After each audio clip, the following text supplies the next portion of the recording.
Well, we're a little ways into the DC Dawn of DC event, and to be honest, it actually kind of hit the ground running. It's given us some really good series, a really great take on Superman, some jaw-droppingly amazing stories are actually starting to come out of the beginning of this thing. But as is normal for DC, it's going to take one step forward and two gaping steps back. And that's where we find ourselves today. So let's talk about those steps back. And yes, I see you, Fire and Ice, and yes, this story was a disaster. Fire and Ice, Welcome to Smallville is a terrible comic book. Just, yeah, here we go. Really high effort content here, guys. We're not here to trash on Fire and Ice, though they deserve it. No, we are here to talk about even greater offender in the Dawn of DC, and that is Dawn of DC Power Girl. What in the world is wrong with Power Girl? I mean, my God. So here we go. And the cover's misleading. Great Gary Frank cover, Power Girl, cool, striking image.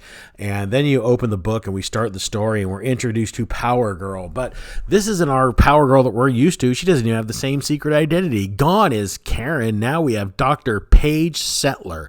And Dr. Paige Settler is at a gala where she's going to give a speech on alien artifacts because she's an expert in those things, you see.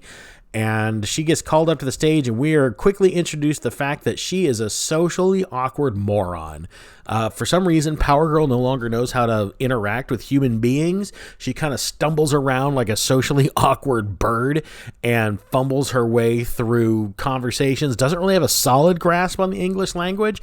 This is very much Teen Titans Go Starfire, just on some weird kind of bizarre other level. You know, where like Starfire, she kind of knows she doesn't quite fit in and doesn't really care. She just owns it. She tries to hide it, but still comes up with the weird expressions like, oh, I am the happy to be here. And it's just, it's awful. It's just terrible.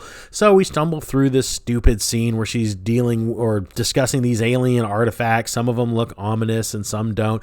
And the whole affair gets interrupted by this weird space pirate who's an old Superman villain from the 90s. He shows up, he beats up Supergirl or Power Girl. Sorry. I'm going to make that mistake a lot because the writer makes that mistake a lot. This is basically Supergirl dressed up as Power Girl. That's probably the easiest way to describe this comic book. They have their little obligatory fight scene, and he makes off with the alien artifacts, and the book ends with Superman showing up and telling Paige Settler. I mistook her for another strong blonde female there. I almost called her Carol Danvers. But no, this is Paige Settler, just another off the assembly line of generic comic book heroines these days. Superman tells her that there is a Kryptonian plague that came through from her version of Krypton on Earth 2, but now is mutated to affect humans and is killing people around the globe. And he wants her to look into it because, doggone it, Superman's just too busy these days. He's like running LexCorp and everything else. So, end of issue 1. And we go into issue 2, and you would think that, oh my God, there's a Kryptonian plague loose on Earth, and we're going to go ahead and do something about that before more people die. But no, because Dr. Paige Settler, expert on alien artifacts, actually just works as the Daily Planet as a weird kind of random columnist. Okay, yeah, I mean, here she is with her glasses, and here we get a good look at the inconsistencies of the artwork because Power Girl is known for, I don't know how else to say this, but she's known for being busty. That's kind of her character art, and that comes and goes through this comic. I actually really kind of like the artist here, but I think he does a very serviceable job telling the story, but he is very inconsistent on Power Girl's model, her physical form. Anyway, Dr. Paige Settler is a good 2 bra cup sizes smaller. And yeah, I'm sorry, it's juvenile to notice that, but it's one of those things that just takes you out of the experience. Just like her entire personality just takes me out of the experience. But anyway, so she's at the Daily Planet and she's got to write a column, and she gets called in by Lois Lane, who's now the editor-in-chief of the Daily Planet, and she's basically like, hey, you know, Power Girl, Superman gave you a really important job, and I can't help but notice that you're just sitting here and not doing it. And this is a real interaction. Power Girl basically tells her, yeah, you know what? I really wanted to get on that world-ending threat of a Kryptonian virus thing, but I have a column due, and I had to sit and write it. So I came into work instead. I mean, let that just sink in for a second. This Power Girl's list of priorities is world-ending virus. Oh, but I got a paper due. I got to sit down and write it.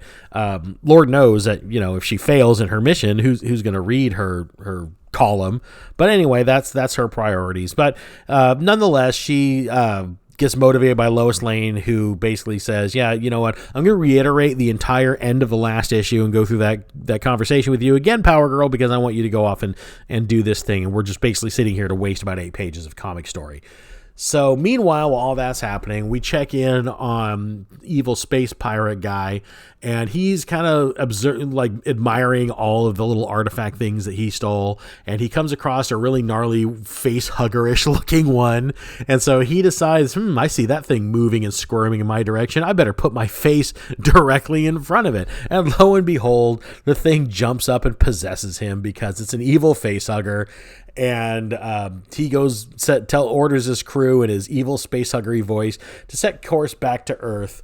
And of course, he goes back after Power Girl. The two of them have another obligatory fight scene, which really just kind of felt more like a chore, like something to get out of the way in this comic, because one of the themes I picked up in is really the superhero-y and cool, awesome, action-y stuff in this book really takes a back seat to Paige Settler and her mundane personal life and bullcrap. So we have our fight with the space pirate. She beats him down. He is able to throw off the possession of the evil alien and rips the thing out of his eye. He mumbles some warning to Power Girl that he's coming for her, and then he throws himself into the ocean. I guess kills himself. I'm not sure. And that's the end of the issue. That's issue 1 and 2 of this horrible, horrible new Power Girl series. So, yeah, I really struggled to find words to describe this book. It's just totally all over the place. It goes from this kind of wacky, character driven, oops, derpy girl kind of story to there's a plague killing half of humanity, you need to do something about it, to the workplace of how am I going to juggle my personal life and my superhero duties. I mean, it feels like somebody had to come in and tell Leah Williams, hey, this is a superhero comic, you've got to throw some stuff in here for fans of the genre. And so she threw the space pirate in with a couple of obligatory fights and this idea of a plague that between the 2 issues, I think Power Girl probably spends about 8 pages total dealing with. And, the other question I really have reading this is, who is this character? I mean, she's this weird, frail, socially awkward, doesn't know how to handle, dealing with other people, really dependent on constant assurance from everybody around her, always seeking the approval of everyone that's like Superman and Supergirl and the rest of the Kryptonian family. Who is this? This isn't who Power Girl is. Power Girl is strong and she's assertive and she's confident and she's a leader and she's buff and kind of thick. I mean, I don't understand who this what resemblance is supposed to bear to the original character. The character in this book, she's called Power Girl, but that's about the only other similarity that she bears to the actual character, other than the fact that maybe she's blonde, I guess.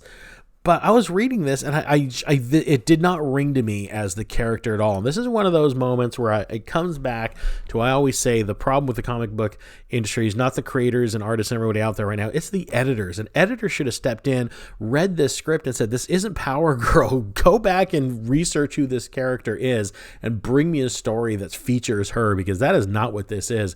And it really, the entire time I'm reading it, just took my head out of the story.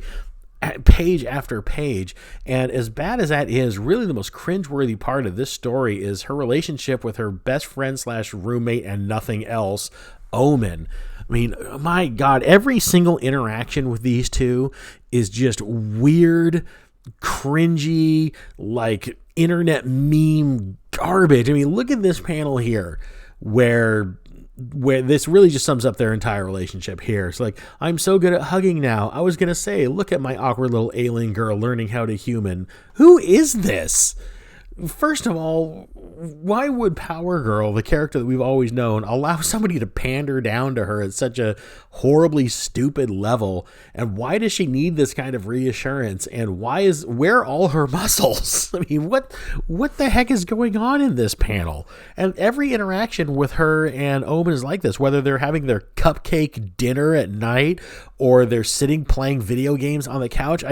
Their relationship boggled the mind. It wasted a bunch of time. And one of the things that really kind of bugged me about it too is there's a lot of inner monologue about how she's going through these things. Power Girl's having these nightmares about when she was in stasis aboard a ship, and she wonders every now and then if she's in a simulation, and all these other things that would be interesting had they spent more than like a panel talking about these things. But she feels like she should share these things with Omen, and she feels bad that she doesn't. But last I checked, her and Omen were in some kind of weird state of permanent semi-mind meld. So I don't understand why Omen doesn't know these things and address her, or how she's hiding them, or I just really don't understand. It's as if the old continuity, I guess, has just been completely tossed out, but some of it's been kept because they acknowledge a few of the old bits of continuity. I mean, even the villain is an old throwback from the 90s. So I don't know. This is that whole, I'm guessing this is just Omniverse, everything that can be continuity is, and everything that it can also isn't can be. I mean, I don't know. The Omniverse is such a messed up, stupid contrivance.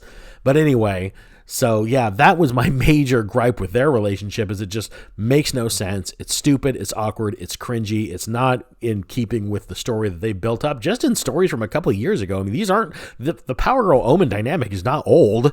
So it's not like I'm dredging back some ancient story that they're not paying attention to. No, this is from a couple of years ago. This is recent canon. And they just can't bother to pay attention to it.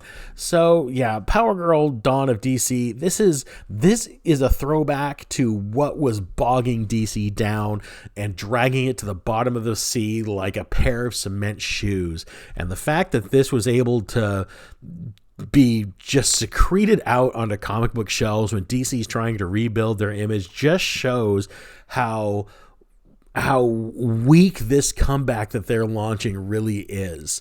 I mean, between Power Girl, between Wonder Woman, between Fire and Ice, these are three chances of having solidly good female-led titles. And I can understand Wonder Woman. That's for some, that one's going to hit, someone's going to land. As I said in my video when I reviewed that one, for some it is, for some it's not.